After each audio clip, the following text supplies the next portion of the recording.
Hello everyone, welcome to Biosomes. आज हम बात करने वाले हैं एल्गल ब्लूम्स के बारे में। चलिए तो आज जानते हैं क्या होता है एल्गल ब्लूम और इसके क्या हार्म है और ये कैसे होता है। चलिए आज इसके बारे में हम जानकारी लेते हैं। एल्गी और साइनोबैक्टीरिया, जिसे हम ब्लू ग्रीन एल्गी भी कहते हैं, ये कभी कभी पीपल्स के लिए या लोगों के लिए, एनिमल्स के लिए हार्मफुल होती है और कभी कभी इन्वायरमेंट के लिए,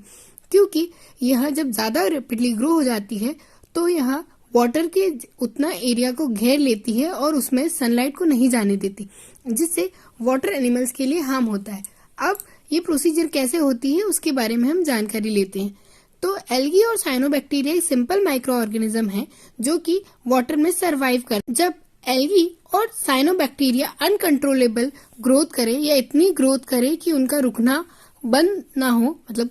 जैसे हमारी बॉडी में कैंसर सेल्स होती है वैसे ही रैपिडली अनकंट्रोलेबल ग्रोथ हो, तो उस ग्रोथ को हम ब्लूम कहते हैं। इसीलिए एल्गी के द्वारा होने वाली अनकंट्रोलेबल ग्रोथ को हम एल्गल ब्लूम कहते हैं। ये एल्गल ब्लूम जब होता है जब वाटर थोड़ा सा वार्म हो, स्लो मूविंग हो या उसमें न्यूट्रिशंस का अमाउंट बहुत ज्यादा हो, मतलब जहाँ का वाटर पानी ठहरा हुआ हो या जिसमें मूवमेंट ना हो रहा हो, तो वहाँ एल्गल ब्लूम ज्यादा होते हैं। वैसे तो ब्लूम जो होते हैं वो फ्रेश वाटर में होते हैं, मराइन वाटर में भी होते हैं और ब्रैकिश वाटर मतलब वह वाटर जिसमें मिक्सचर हो सलाइन वाटर का भी और फ्रेश वाटर का भी। ये पूरे वर्ल्ड अराउंड ब्लूम फैल सकते हैं, यानी कि हर प्रकार के पानी में लगभग ये ग्रो हो सकते हैं।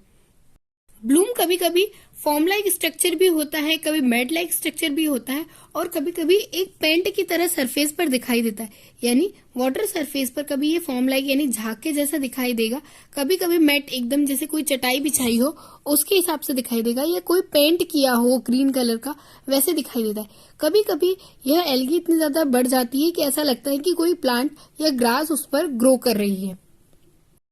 ब्लूम की वजह से जो पानी का कलर होता है वह ग्रीन, ब्लू, ब्राउन, रेड या कोई और कलर भी हो सकता है, यानी कि प्रॉपर जो वाटर का कलर होता है ट्रांसपेरेंट, वह न रहकर अलग अलग कलर हो सकते हैं। और यहाँ बंच में इकट्ठी होती है, जिसके कारण यह हार्मफुल हो जाती है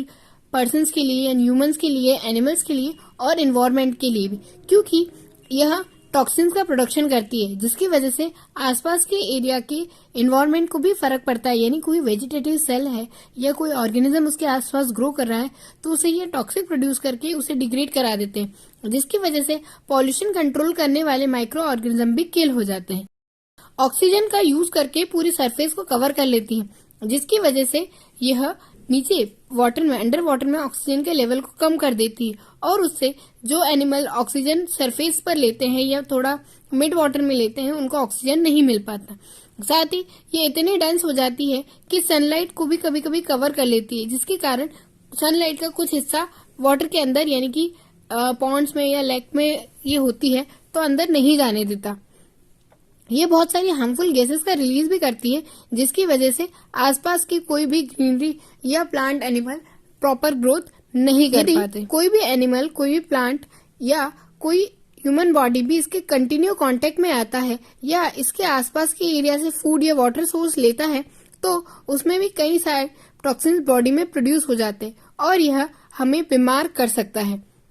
या फिर उस एरिया के आसपास स्विम करने से या वहाँ किसी पेट को ले जाने से या यहाँ का वाटर यूज करने से भी, यानी कि आसपास का जो कंटामिनेटेड वाटर है उससे यूज करने से, वहाँ बाथिंग करने से भी इसका इन्फेक्शन हमें फैल सकता है।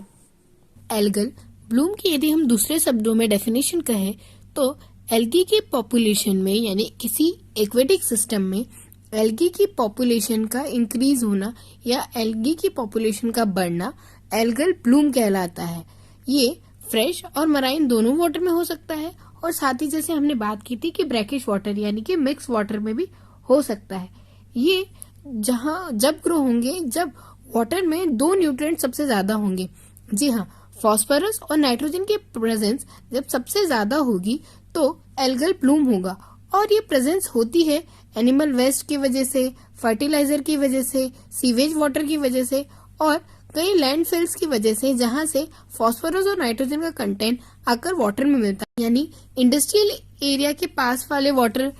इकोसिस्टम में आसानी से एल्गल ब्लूम होता है। साथ ही सी में एल्गल ब्लूम होने का कारण एक ये भी होता है कि बोट और जो बड़ी बड़ी शिप्स होती है वो जब पास होती है तो उनका जो फ्यूल ऑयल निकलता है उसकी वजह से भी एल्गल ब्लूम ग्रो होती रहती है, यानी एल्गी कंटिन्यू ग्रो होती है, जिसका हम एल्गल ब्लूम कहते हैं। अब एल्गल ब्लूम को हम यूट्रोफिकेशन नाम से भी जानते हैं, यानी यह प्रोसीजर यूट्रोफिकेशन कहलाती है। इसमें एल्गल ब्लूम यानी एल्गल इतनी ज्यादा ग्रो हो जाती है कि यह एक एरिया के पूरे वाटर सिस्टम के ऊपर सरफेस पर ग्रो होकर एक लेयर बनाती है, जिसकी वजह से यह सनलाइट को पास नहीं होने देती और इसका इफेक्ट वाटर में रहने वाले एनिमल्स पर बहुत ज्यादा पड़ता है, जिसकी वजह से ऑक्सीजन की भी डेफिशिएंसी होती है और कई एनिमल लाइफ डेंजर में चली जाती है। ये कहा जाए कि डेथ की तरफ ये ले जाता है। इसका मेन रीजन यही है कि जो न्यूट्रिशन उसे प्रॉपर मिलता है, यानी कि जो वेस्ट मटेरियल है या इंडस्ट्रियल वेस्ट है, उनकी वजह से इन्हें